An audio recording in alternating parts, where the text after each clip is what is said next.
Bueno, continuamos con un nuevo libro. Este se llama El enigma de Spinoza. Grandes novelistas, de Irving de Yalom. Dice, vamos a ver quién es el autor. Dice, psiquiatra y escritor Irving de Yalom es una figura destacada en el campo de la psicoterapia. Profesor de psiquiatría en la Universidad de Stanford, ha escrito libros de narrativa y sobre psicoterapia, varios de los cuales se convirtieron en bestsellers internacionales.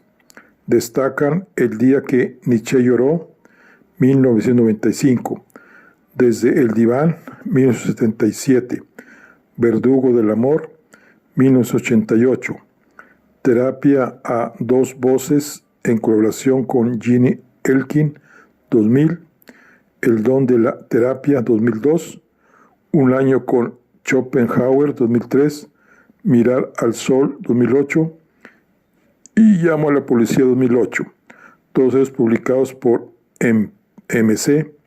Sus obras traducidas a más de 20 idiomas son leídas en todo el mundo por especialistas y por el gran público. Vive en Palo Alto, California. Su página web es www.yalom.com. Bueno, este es el enigma de Spinoza. Vamos a ver. Dice, grandes novelistas. ¿Qué conecta al filósofo judío del siglo XVII, Baruch Spinoza, con el principal ideólogo de la solución final nazi?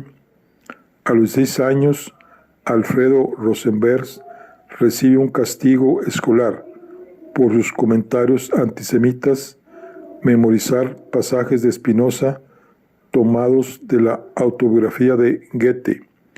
Rosenberg se sorprende al descubrir que Goethe, su ídolo, admiraba al filósofo judío.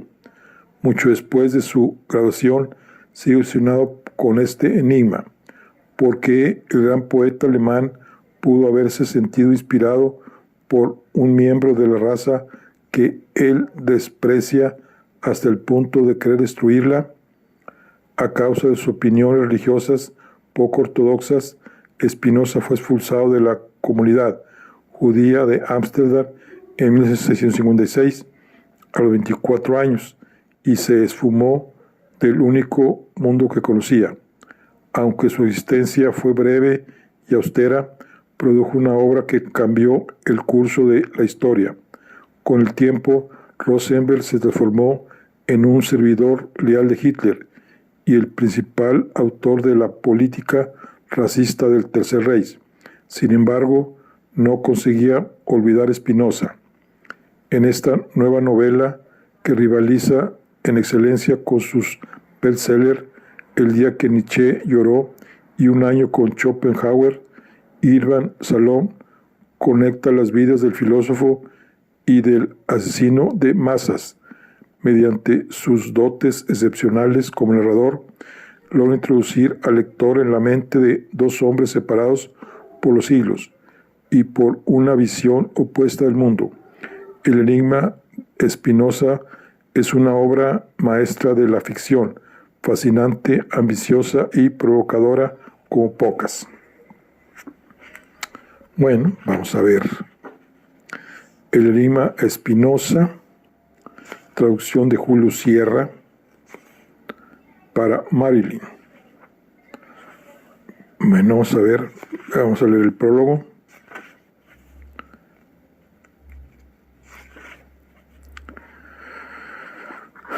Dice, hace mucho tiempo que Spinoza despierta mi interés y durante años he querido escribir sobre este valiente pensador del siglo XVII, tan solo en el mundo, sin familia, sin comunidad alguna, que escribió libros que de verdad cambiaron el mundo. Se anticipó a la secularización, al Estado político democrático liberal y al crecimiento de la ciencia natural y preparó el terreno para el iluminismo. El hecho de que fuera excomulgado por los judíos a la edad de 24 años y censurado por el resto de sus días por los cristianos, siempre me ha fascinado, quizá debido a mis propias inclinaciones iconoclastas. Y esta extraña sensación de fraternidad con Spinoza fue reforzada cuando me enteré de que Einstein, uno de mis primeros héroes, era fanático de Spinoza. Cuando Einstein hablaba de Dios, hablaba del Dios de Spinoza, un Dios del todo equivalente a la naturaleza, un Dios que incluye toda sustancia y un Dios que no juega a los dados con el universo, con lo cual quiere decir que todo lo que ocurre sin excepción sucede de acuerdo con las ordenadas leyes de la naturaleza. También creo que Spinoza, al igual que Nietzsche y Schopenhauer, en cuyas vidas y filosofías he basado dos novelas mías anteriores, escribió muchas cosas que tienen mucho que ver con mi especialidad en psiquiatría y psicoterapia. Por ejemplo, con las ideas, los pensamientos y los sentimientos son causados por experiencias previas, que las pasiones pueden ser estudiadas desapasionadamente, que la comprensión conduce a la trascendencia y quise celebrar sus aportes por medio de una novela de ideas. Pero ¿cómo escribir acerca de un hombre que llevó una vida tan contemplativa y caracterizada por tan pocos hechos externos notables? Era extremadamente reservado y mantuvo su propia persona fuera de sus escritos. No disponía yo de material que se prestara a la narrativa, ningún drama familiar, ningún asunto amoroso ni de celos, ninguna anécdota curiosa, ni enemistades, rencillas o reencuentros familiares.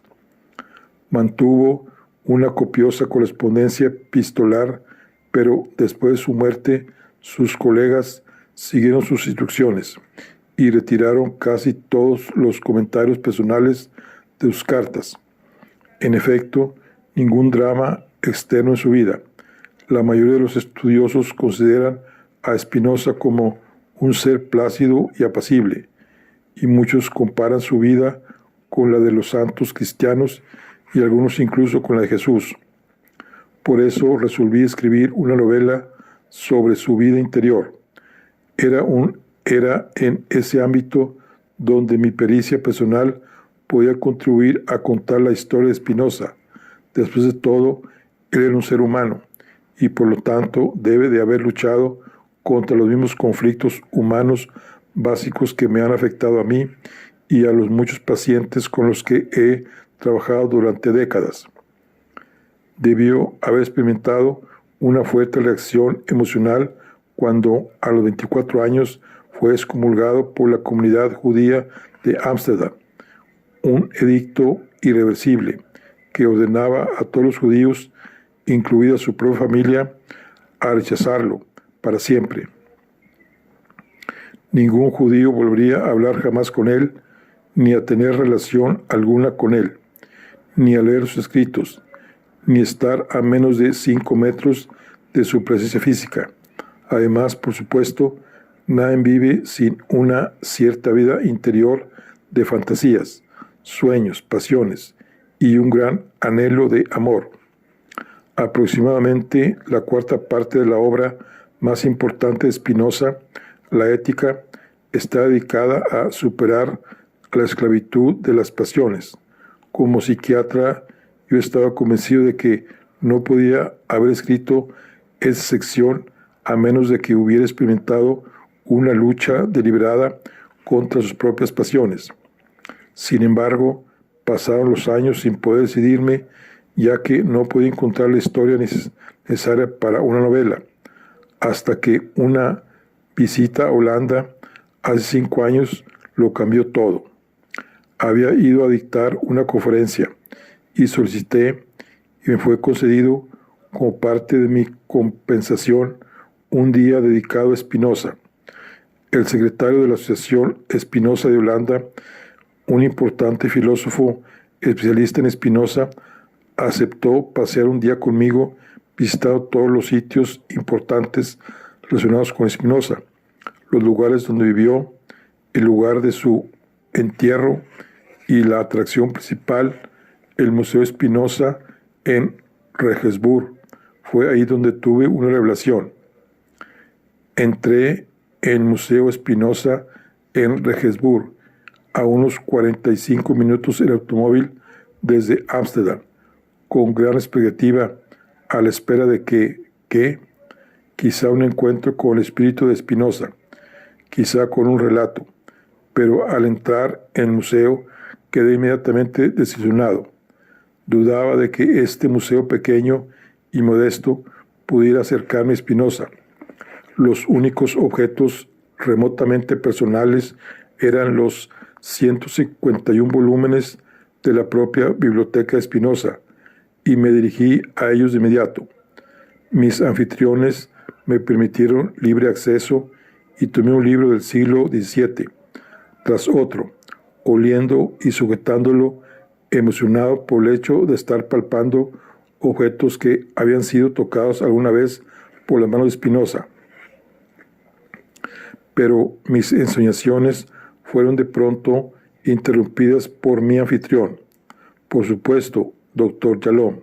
Sus pertenencias, cama, ropa, zapatos, plumas y libros, fueron subastadas después de su muerte para pagar los gastos del funeral. Los libros fueron vendidos yendo a parar a diversas y dispersas manos, pero afortunadamente el notario hizo una lista completa de esos libros antes de la subasta, y unos 200 años más tarde un filántropo judío reunió la mayoría de los mismos títulos, las mismas ediciones, de los mismos años y las mismas ciudades de la publicación, de modo que, aunque la llamamos la Biblioteca de Spinoza, se trata en realidad de una réplica. Sus dedos jamás tocaron estos libros.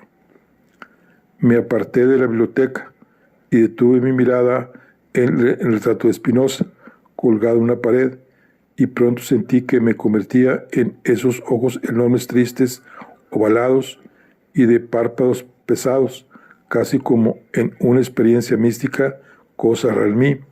Pero entonces mi anfitrión dijo: quizá usted no lo sepa, pero ese no es realmente el retrato de Spinoza. Es simplemente una imagen salida de la imaginación de algún artista, derivada de unas pocas líneas de una descripción escrita. Sí hubo retrato de Spinoza, e hizo en su vida. Ninguno ha sobrevivido. Tal vez un relato sobre él puramente esquivo, me pregunté, mientras yo examinaba el instrumento para pulir lentes en la segunda habitación. Tampoco su propio equipo informaba el cartel del museo, sino un equipo similar. Escuché a uno de mis anfitriones en la habitación de la biblioteca que mencionaba a los nazis. Regresé a la habitación. ¿Qué? ¿Los nazis estuvieron aquí, en este museo? Sí. Varios meses después de la guerra relámpago sobre Holanda, los soldados de la ER llegaron en sus enormes limusinas y robaron todo: los libros, un busto y un retrato de Spinoza. Se lo llevaron todo y luego cerraron y expropiaron el museo. ERR, ¿qué significan esas siglas? Enstab Recheles Rosenberg, grupo de tareas del líder del Reich Rosenberg. Se trata de Alfredo Rosenberg, el príncipe ideólogo nazi antisemita del Reich. Estaba a cargo de los saqueos para el Tercer Reich y, siguiendo las órdenes de Rosenberg, el ERR saqueó toda Europa. Al principio, solo las cosas de los judíos, y luego, ya avanzada la guerra, todo lo de valor. De modo entonces que estos libros están 2 veces más lejos de Spinoza, pregunté. ¿Quiere usted decir que estos libros debieron ser comprados otra vez para reunir por segunda vez la biblioteca? No. Milagrosamente estos libros sobrevivieron y fueron devueltos a su lugar después de la guerra, con solo algunas copias faltantes. Asombroso. Aquí hay un buen relato, pensé, pero ¿por qué Rosenberg se iba a interesar siquiera en estos libros en primer lugar? Sé que tienen un cierto valor, ya que son del siglo XVII y algunos más viejos, pero ¿por qué simplemente no fueron al Rijksmuseum de Ámsterdam y sacaron un solo Rembrandt que puede valer 50 veces más que toda esta colección? No, ese no era el motivo. El dinero no tenía nada que ver con esto. El ERR tenía un misterioso interés en Spinoza. En su informe oficial, el subalterno de Rosenberg, el nazi, que llevó a cabo el saqueo concreto de la biblioteca, añadió unas palabras significativas. Contiene valiosas obras tempranas de importancia para la indagación del enigma Spinoza. Se puede ver el informe en la red, si quiere, está entre los documentos oficiales de Nuremberg. Me sentí pasmado. La indagación del enigma Spinoza de los nazis, no comprendo. ¿Qué quiso decir? ¿Cuál era el enigma nazi de Spinoza? Como un dúo de clowns, mis anfitriones alzaron los hombros e hicieron girar las palmas de sus manos hacia arriba. Insistí, ¿me están diciendo ustedes que debido a este problema de Spinoza protegieron estos libros en lugar de quemarlos como quemaron buena parte de Europa? Asintieron, moviendo la cabeza. ¿Y dónde estuvo oculta la biblioteca durante la guerra? Nadie lo sabe. Los libros simplemente desaparecieron durante 5 años y aparecieron otra vez en 1946 en una mina alemana de sal. Una mina de sal, asombroso. Tomé unos libros, un ejemplar del siglo XVI de la Ilíada y dije, mientras lo acariciaba, así que este antiguo libro de cuentos tiene su propia historia para contar. Mis anfitriones me llevaron a ver el resto de la casa. Había llegado en un momento afortunado. Pocos visitantes habían visto alguna vez la otra mitad del edificio, ya que había estado ocupado durante siglos por una familia de clase obrera, pero el último miembro de la familia había muerto recientemente y la sociedad Spinoza de inmediato compró la propiedad y estaba ya empezando la reconstrucción para incorporar al museo. Caminé por entre los escombros de la construcción y atravesé la cocina y la sala de estar, ambas muy modestas, para luego subir por la angosta y empinada escalera hasta el pequeño dormitorio carente de rasgos distintivos. Recorrí rápidamente con la mirada la simple habitación y me disponía a emprender el descenso cuando mis ojos descubrieron una hendidura de 60 centímetros por 60 en un rincón del techo. ¿Qué es eso? El viejo cuidador subió unos pocos escalones para mirar y me dijo que se trataba de una puerta secreta que conducía a un ático diminuto, donde 2 judíos, una madre anciana y su hija, estuvieron escondidas de los nazis durante toda la guerra. La alimentamos y las cuidamos bien. Una tormenta de fuego en el exterior, cuando de cada 5 judíos holandeses fueron asesinados por los nazis, 4 de cada 5 judíos holandeses fueron asesinados por los nazis. Sin embargo, en el piso superior de la casa de Spinoza, escondidas en el ático, 2 mujeres judías fueron cuidadas cariñosamente durante toda la guerra, mientras abajo el pequeño museo de Spinoza era saqueado, cerrado y expropiado por un oficial del grupo de tareas de Rosenberg, que creyó que su biblioteca podía ayudar a los nazis a solucionar su enigma. Spinoza. ¿Y cuál era el enigma Spinoza? Me pregunté si este nazi, Alberto Rosenberg, también a su manera se habría estado buscando a Spinoza por razones que le eran propias. Había entrado en el museo con un misterio y estaba saliendo de él con 2. Poco tiempo después empecé a escribir.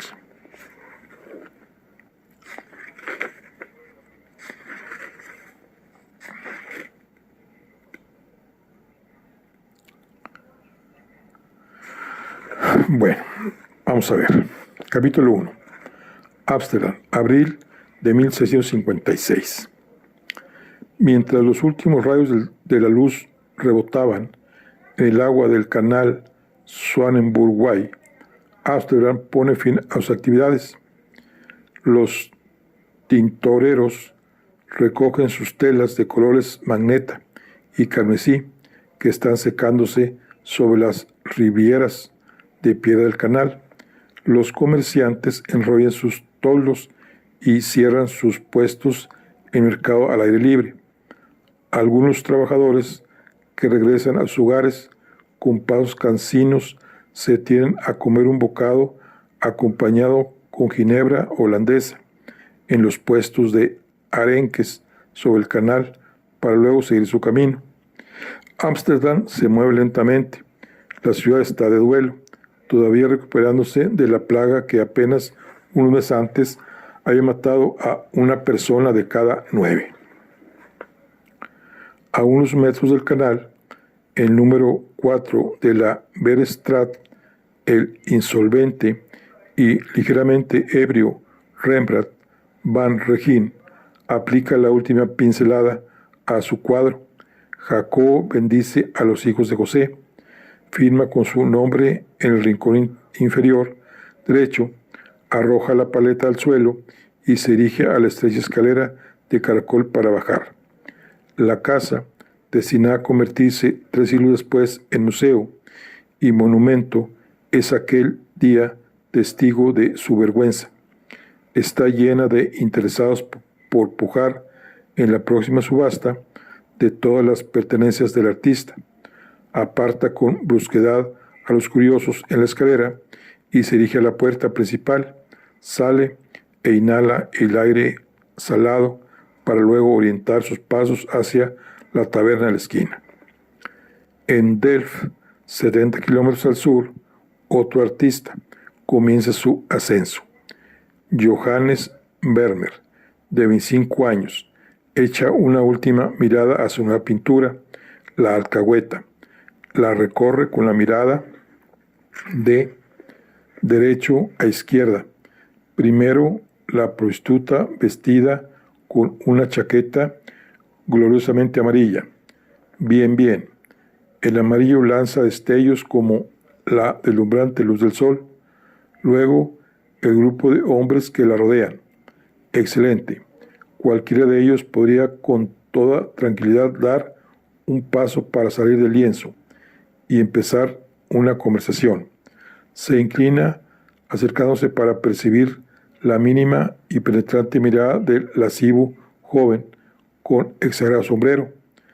Vermeer hace un gesto con la cabeza en dirección de su retrato en miniatura. Sumamente complacido, pone su firma con un floreo en el rincón inferior derecho.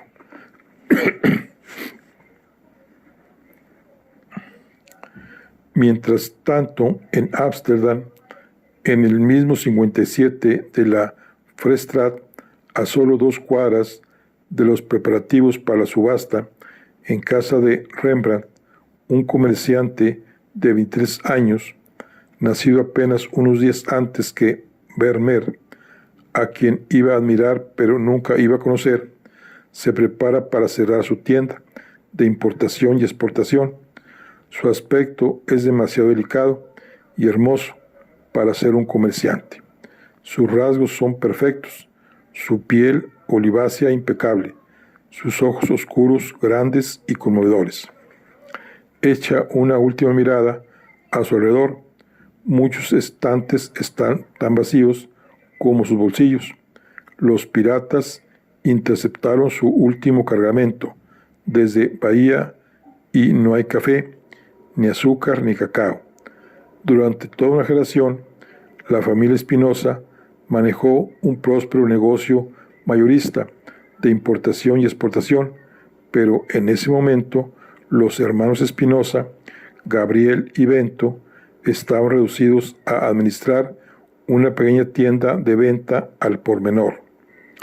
Al inhalar el aire polvoriento, Bento Espinosa identifica, resignado, los fétidos excrementos de ratas que acompañan el olor de los higos secos, las pasas, el jengibre azucarado, las almendras y los garbanzos, junto con los vapores del acre vino español.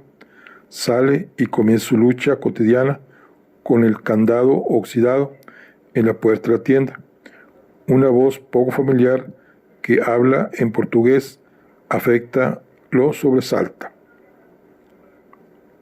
¿Es usted Bento Espinosa?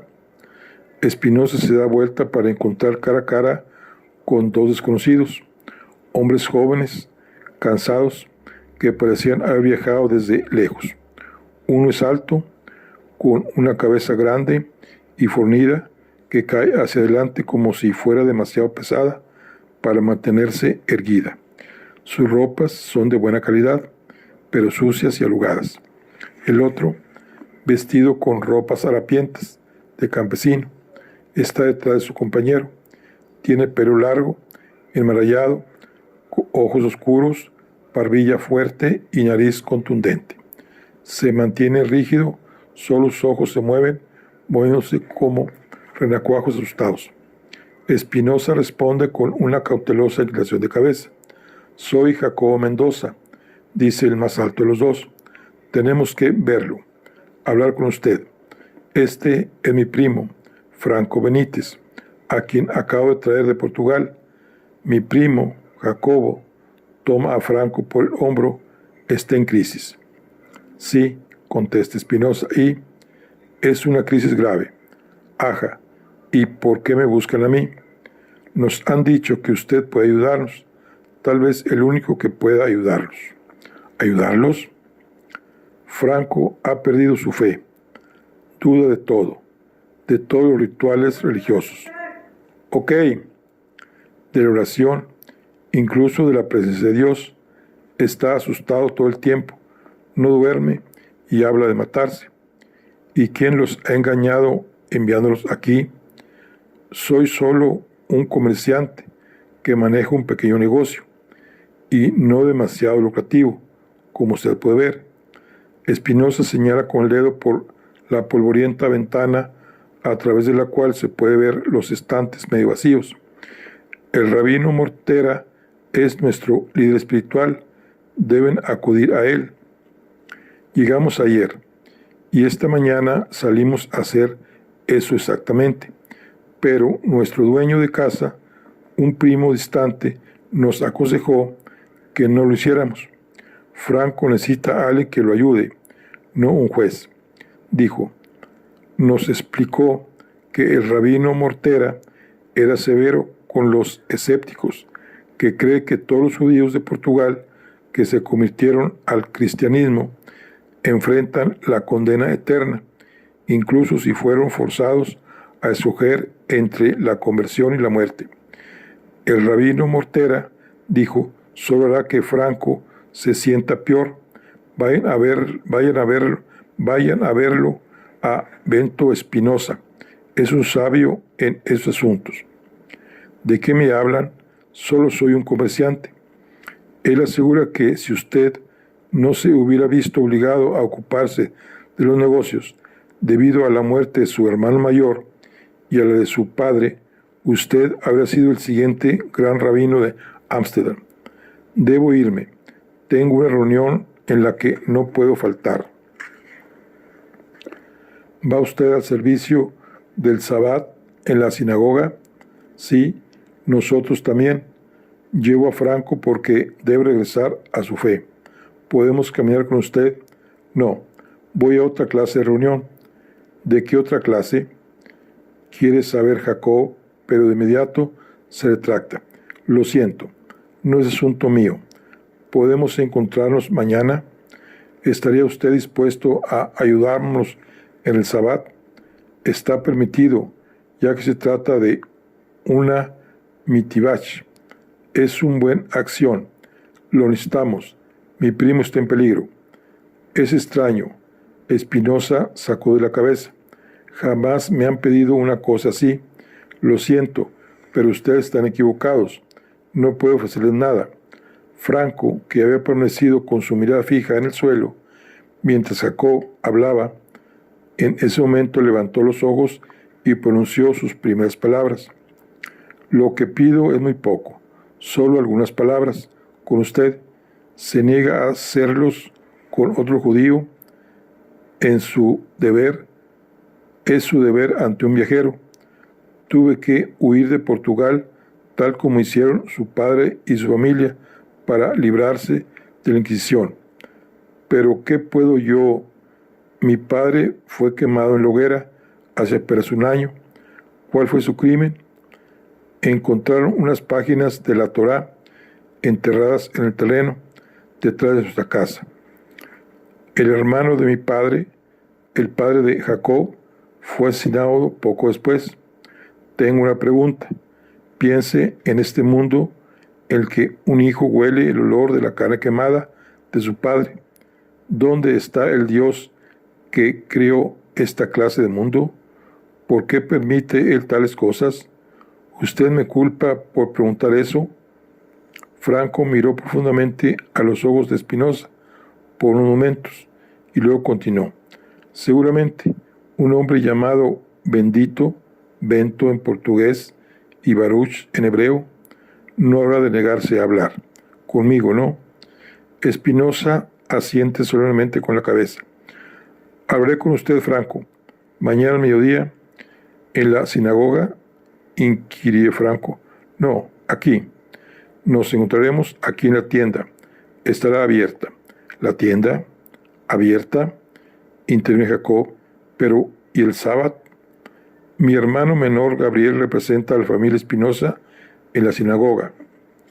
Pero la Sagrada Torá, insiste Jacob, haciendo caso omiso de Franco, que tira de su manga, asegura que es el deseo de Dios que no trabajemos durante el sábado, que debemos pasar ese día sagrado ofreciéndole oraciones a él y realizando miswak.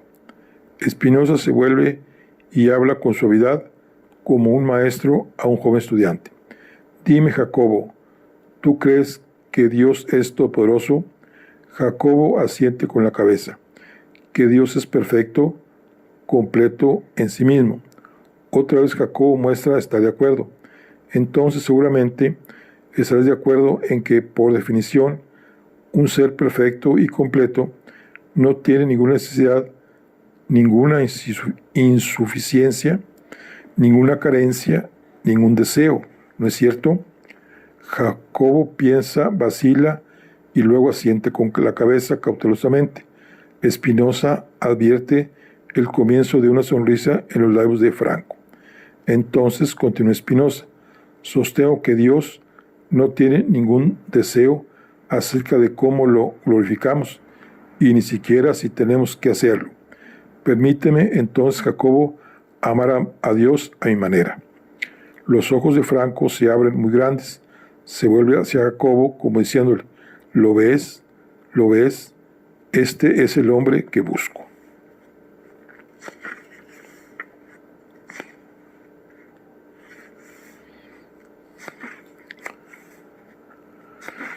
Bueno, vamos a ver.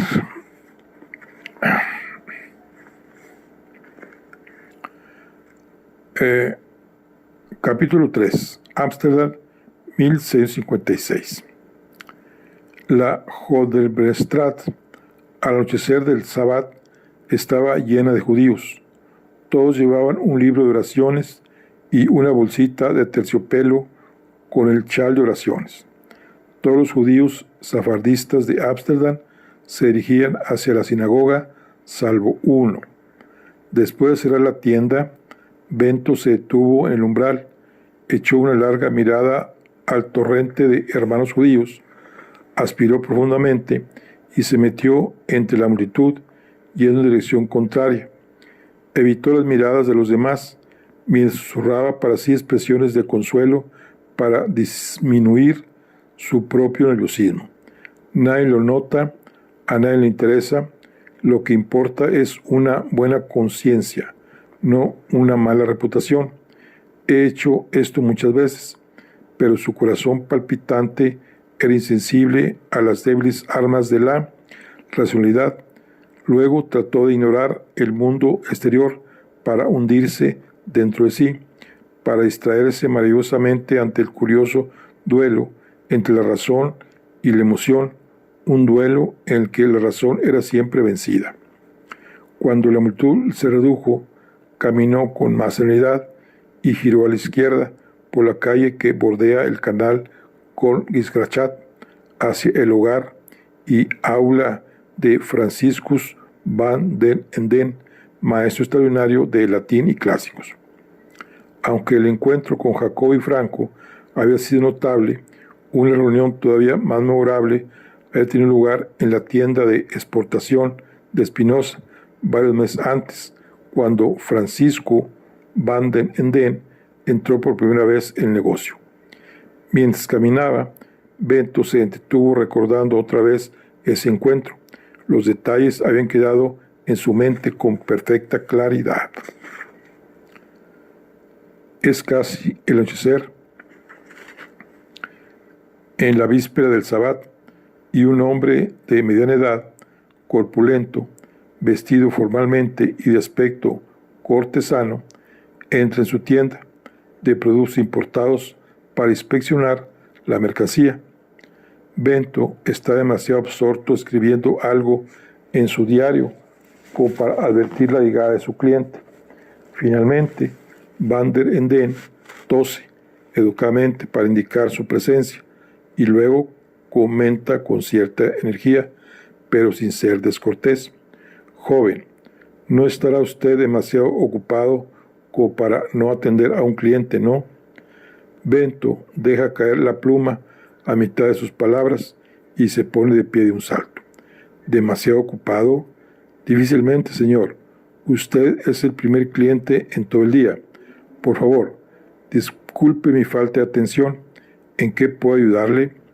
Quisiera 1 litro de vino y tal vez, según el precio, 1 kilogramo de esas pasas escuálidas en recipiente que está muy bajo. Mientras Bento pone una pesa de plomo sobre uno de los platillos de la balanza y con una gastada cuchara de madera va colocando las pasas en otro platillo hasta que ambos platillos se equilibran. Van den Enden añade: «Pero le interrumpo su escritura. Es una experiencia placentera y poco común. Más que poco común, permítame decir singular, esta de entrar en una tienda y encontrar con un joven oficinista tan concentrado escribiendo que no advierte la presencia de los clientes.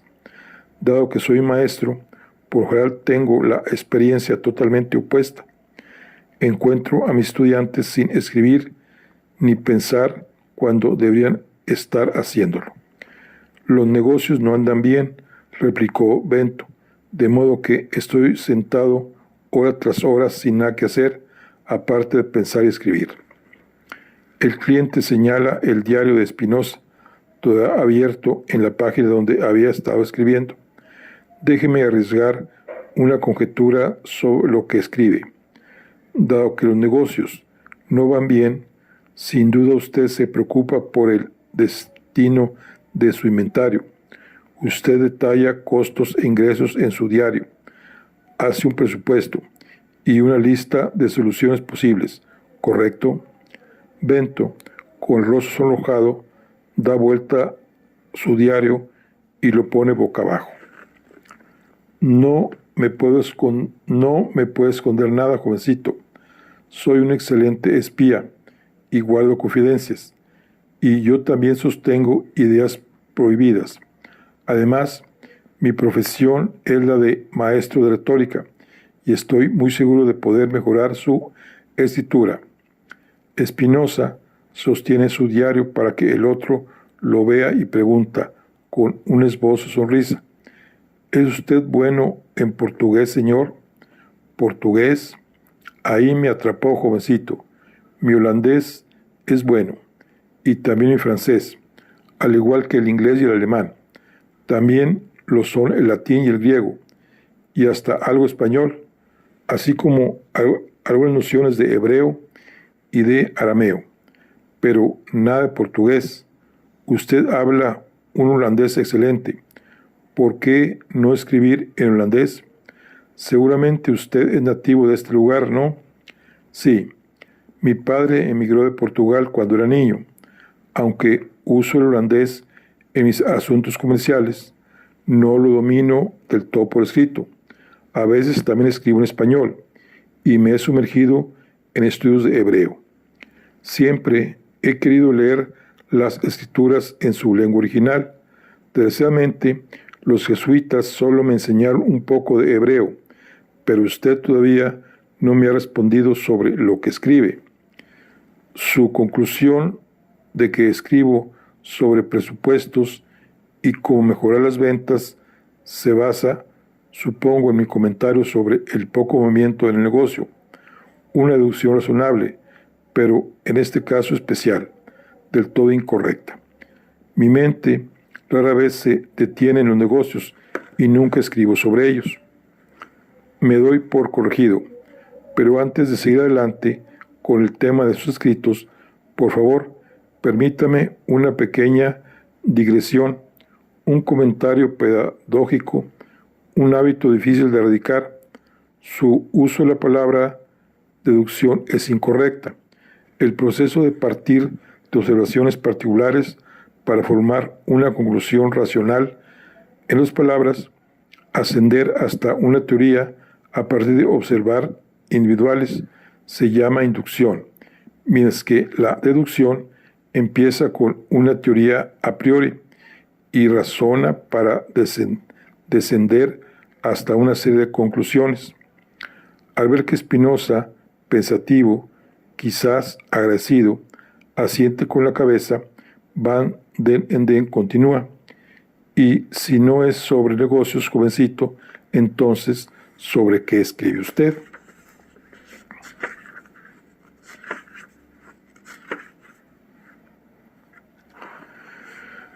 Simplemente sobre lo que veo al otro lado de la ventana de mi tienda.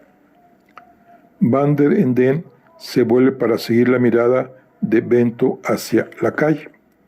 Mire, todos están en movimiento, todo el día yendo de un lado a otro, durante todas sus vidas. ¿Para qué? Riqueza, fama, los placeres de la carne. Seguramente esos objetivos representan senderos equivocados. ¿Por qué? Bento ha dicho todo lo que deseaba decir, pero envalentonado por la pregunta de su cliente continúa. Estos objetivos son capaces de reproducción. Cada vez que un objetivo es alcanzado, simplemente engendra una nueva necesidad. Y así, más corridas, más búsquedas, hasta el infinito. Debe ser que el verdadero camino a la felicidad no efímera, pasa por otro lado. Eso es lo que pienso y sobre lo que escribo. Bento se ruboriza intensamente. Nunca antes ha compartido esas ideas con nadie. El rostro del cliente manifiesta un gran interés. Deja su bolsa de compras en el suelo, se le acerca y observa la cara de Bento. Ese fue el momento de los momentos. Bento adoraba ese momento, esa mirada de sorpresa, ese nuevo y más gran interés en la cara de aquel desconocido. ¿Y qué desconocido? Un emisario del gran mundo exterior y no judío, un hombre de obvia importancia. Le resultaba imposible revivir ese momento solo una vez. Por ello, volvió a imaginar la escena una segunda vez y después, en ocasiones, una tercera y una cuarta. Y cada vez la visualizaba. Las lágrimas le inundaban los ojos. Un maestro, un elegante hombre de mundo, que se interesa en él, que lo toma en serio, quizá pensando, este es un jovencito extraordinario. Con un esfuerzo, Bento se apartó de ese momento, de los momentos, y continuó con sus recuerdos del primer encuentro. El cliente insiste. Usted dice que la felicidad imperecedera está en otra parte. Hábleme de esa otra parte. Lo único que sé es que no está en los objetivos perecederos. No está afuera sino dentro, en la mente, la que determina lo que es temible, inútil, deseable o de valor incalculable. Por lo tanto, es la mente, y solo la mente lo que debe ser alterada. ¿Cómo se llama usted, jovencito? Bento Espinosa. En hebreo me llamo Baruch. Y en latín su nombre es Benedictus, un nombre hermoso y bendito. Yo soy Francisco van den Enden. Dirijo una academia de estudios clásicos. Espinosa me dice de latín espina y espinosus, que significan respectivamente espina y lleno de espinas. De Espinosa en portugués, informa Bento, a la vez que asiente con la cabeza, de un lugar lleno de espinas. El tipo de preguntas que usted hace pueden resultar espinosas a los instructores ortodoxos y doctrinarios. Los labios de Van den Enden se curvan en una sonrisa pícara. Dígame, jovencito, ¿ha sido usted una espina en la piel de sus maestros? Bento también sonríe. Sí, alguna vez fue así, pero ahora me he apartado de mis maestros. Limito mis espinas a mi diario. Mi estilo de preguntas no es bienvenido en una comunidad supersticiosa. La superstición y la razón nunca han sido buenas compañeras, pero quizá yo pueda presentarle compañeros del mismo parecer. Aquí, por ejemplo, tengo a alguien a quien usted debe conocer. Van den Enden mete la mano en su bolso y saca un viejo libro que le entrega a Bento. El señor es Aristóteles, y este libro contiene sus exploraciones acerca de la misma clase de preguntas que usted hace. Él también consideraba la mente y el esfuerzo por alcanzar el perfeccionamiento de la razón el único y supremo proyecto humano. La ética a Nicomaco de Aristóteles debe ser una de sus próximas lecturas. Bento lleva el libro hasta sus narices e inhala su aroma antes de abrir sus páginas. He oído hablar de este hombre y me gustaría conocerlo, pero nunca podríamos conversar. No sé nada de griego.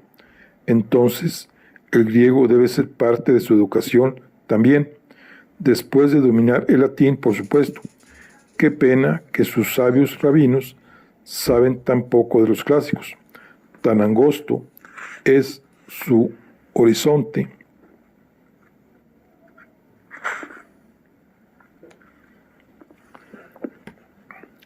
que con frecuencia olvidan que los no judíos, también participan en la búsqueda de la sabiduría.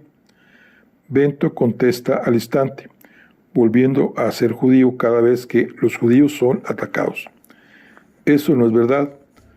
Tanto el rabino Menasás como el rabino Mortera han leído a Aristóteles en la traducción al latín, y Maimónides pensaba que Aristóteles era el más grande de los filósofos. Van den Enden se yergue. Bien dicho, jovencito, bien dicho. Con esa respuesta ha pasado usted mi examen de ingreso. Semejante lealtad hacia sus viejos maestros me predispone ahora a hacerle una invitación formal para estudiar en mi academia. Ha llegado el momento de que, además de saber quién es Aristóteles, lo conozca usted mismo, y puedo ponerlo a él al alcance de su entendimiento, al igual que al mundo de sus compañeros, como Sócrates y Platón, y muchos otros. Pero tenemos el asunto del pago. Como ya he dicho, los negocios van mal. Llegaremos a un acuerdo. Además, veremos qué clase de profesor de hebreo es usted. Tanto mi hija como yo deseamos mejorar nuestro hebreo, y todavía podemos descubrir otras formas de trueque. Por el momento, sugiero que añada usted 1 kilogramo de almendras a mi vino y mis pasas, pero no las pasas escuálidas. Probemos las más regordetas en el estante superior. Tan intenso era este recuerdo del génesis de su nueva vida, que Bento, absorto en sus ensoñaciones, caminó unas cuantas calles más allá de su destino. Se dio cuenta con un sobresalto y se orientó rápidamente para retroceder hasta la casa de Van den Enden, una construcción angosta de 4 pisos sobre el canal Singel. Mientras subía hasta el último piso, donde se daban las clases, Bento, como siempre, se detenía en cada descanso y echaba una mirada a las áreas de vivienda. No prestó demasiada atención al suelo, con un intrincado diseño de baldosas, con una guarda de molinos en azulejos de Delft blancos y azules, el primer descanso. En el segundo piso, el aroma tanto del chucrut como del acre curry le hizo darse cuenta de que se había olvidado otra vez de almorzar y de cenar. En el tercer piso no se detuvo para admirar el arpa brillante y los tapices colgados, pero como siempre disfrutó de las muchas pinturas al óleo que cubrían todas las paredes. Durante varios minutos, Bento observó una pintura pequeña de un bote varado sobre la orilla y tomó debida nota de la perspectiva brindada por los personajes, de mayor tamaño en la orilla y los dos más pequeños en el bote, uno de pie en la proa y el otro, todavía más pequeño, sentado en la popa, y la memorizó para hacer una copia con carbón más tarde esa misma noche. En el cuarto piso fue recibido por Van den Enden y 6 jóvenes estudiantes de la academia, uno que estudiaba latín y 5 que ya habían avanzado hacia el griego. Van den Enden comenzó la noche, como siempre, con un ejercicio de dictado en latín que los estudiantes debían traducir al holandés o al griego.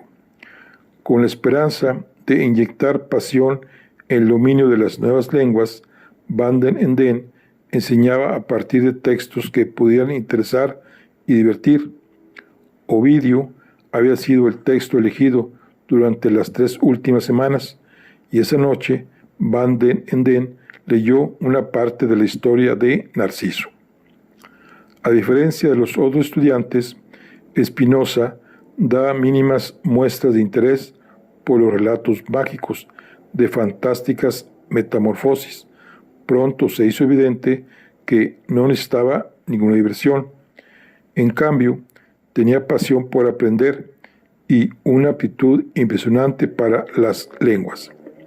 Aunque Van den Enden supo de inmediato que Bento era un estudiante fuera de lo común, nunca dejó de sorprenderse cada vez que el joven comprendía y retenía cada concepto, cada generalidad y cada singularidad gramatical antes de que las explicaciones hubieran dejado los labios de su maestro. La tarea cotidiana de ejercicios de lengua latina era supervisada por la hija de Van den Enden, Clara María, una niña desgarbada de 13 años, con una sonrisa cautivadora, cuyo largo y espina dorsal torcida. La misma Clara era un prodigio en lenguas y sin el menor pudor hacía gala de ello ante los demás estudiantes, pasando de una lengua a otra cuando ella y su padre comentaban las lecciones del día de cada uno de los estudiantes. Al principio, Bento se sintió escandalizado. Uno de los dogmas judíos que nunca recusó era el de la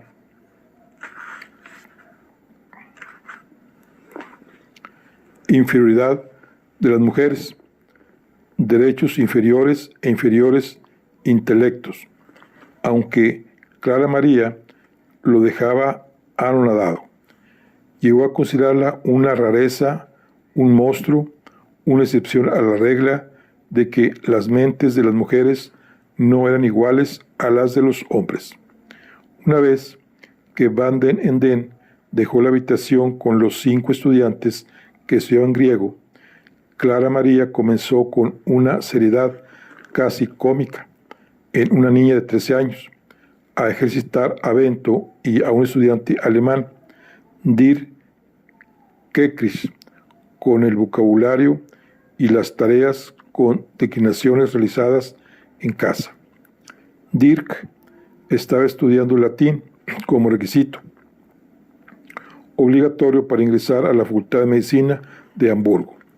Después de los ejercicios de vocabulario, Clara María les pidió a Bento y a Dirk que tradujeran al latín un poema holandés popular de Jacobo Caz sobre el comportamiento correcto de las jóvenes solteras que ella leyó en voz alta de una manera encantadora. Sonrió radiante, se puso de pie e hizo una reverencia cuando Dirk rápidamente, seguido por Bento, aplaudió su interpretación.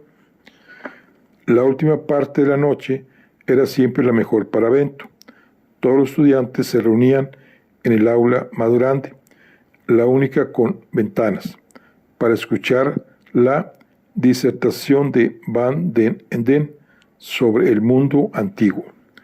El tema de esa noche era la idea griega de democracia, en su opinión, la forma más perfecta de gobierno, aun cuando, y aquí miró especialmente a su hija, que asistía a todas sus disertaciones, tuvo que admitir que la democracia griega excluía a más del 50% de la población, es decir, a las mujeres y a los esclavos, y continuó.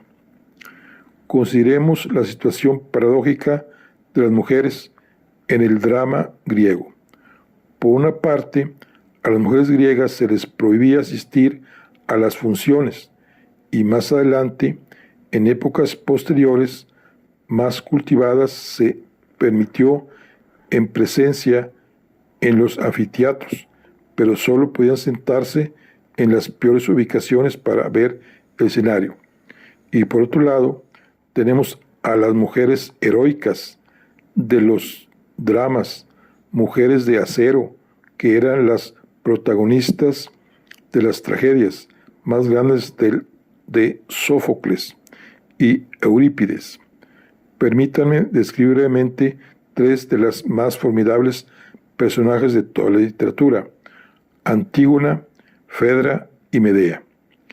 Después de su presentación, durante la cual le pidió a Clara María que leyera varios de los pasajes más vigorosos, tanto en griego como en holandés, de Antígona, le pidió a Bento que se quedara unos minutos después de que los demás se hubieran retirado. Tengo que hablar con usted de un par de cuestiones, Bento. Primero, usted recuerda mi propuesta en nuestro primer encuentro, ¿verdad? Mi propuesta era la de presentarle a pensadores con ideas semejantes a las suyas, ¿no? Bento asintió con la cabeza y Van den Enden continuó. No lo he olvidado y empezó a cumplir esa promesa. Y empezaré a cumplir esa promesa. Sus progresos en latín han sido excelentes y ahora nos ocuparemos de la lengua de Sófocles y Homero. La próxima semana, Clara María empezará a enseñarle el alfabeto griego. Además, he elegido textos que deben ser de especial interés para usted. Trabajaremos con pasajes de Aristóteles y Epicuro, que están relacionados con los mismos temas en los que usted expresó interés en nuestro primer encuentro. Usted se refiere a las anotaciones en mi diario sobre objetivos perecederos y objetivos permanentes, ¿verdad? Precisamente, como un paso para poder perfeccionar su latín, Le sugiero que ahora usted empiece a escribir sus anotaciones en esa lengua. Bento asintió con la cabeza. Y otro asunto, continuó Van der Den. Clara María y yo estamos listos para comenzar nuestra práctica de hebreo bajo su tutela. ¿Le parece bien empezar la próxima semana? Con mucho gusto, respondió Bento. Me daría enorme placer y también me permitiría pagarle la gran deuda que tengo con usted. Tal vez entonces sea el momento de pensar en los métodos pedagógicos. ¿Tiene usted alguna experiencia de enseñanza? Hace 3 años, el rabino Mortera me pidió que lo ayudara a enseñar hebreo a los estudiantes más jóvenes. He apuntado muchas ideas sobre las complejidades del hebreo y espero algún día escribir una gramática hebrea. Excelente. Puede estar seguro de que tendrá estudiantes atentos y deseosos de aprender. Da la coincidencia, añadió Bento, de que esta misma tarde me hicieron un extraño pedido de enseñanza. 2 hombres preocupados me buscaron hace unas horas y trataron de contratarme como una especie de consejero. Bento pasó a relatar los detalles del encuentro con Jacobo y Franco. Van den Eden escuchó atentamente y cuando Bento terminó dijo: voy a añadir una palabra más a su tarea escolar de vocabulario de latín esta noche. Por favor, escriba caute. Usted puede adivinar el significado por la palabra cautela en español. Sí, precaución, cuidado en portugués, pero ¿por qué caute? En latín, por favor. ¿Cuál cuate? Tengo un espía que me dice que a los amigos judíos no les complace que usted estudie conmigo. No los complace en absoluto y no están contentos con su creciente alejamiento de su propia comunidad. Caute, mi muchacho, tenga cuidado de no darles más motivos de quejas.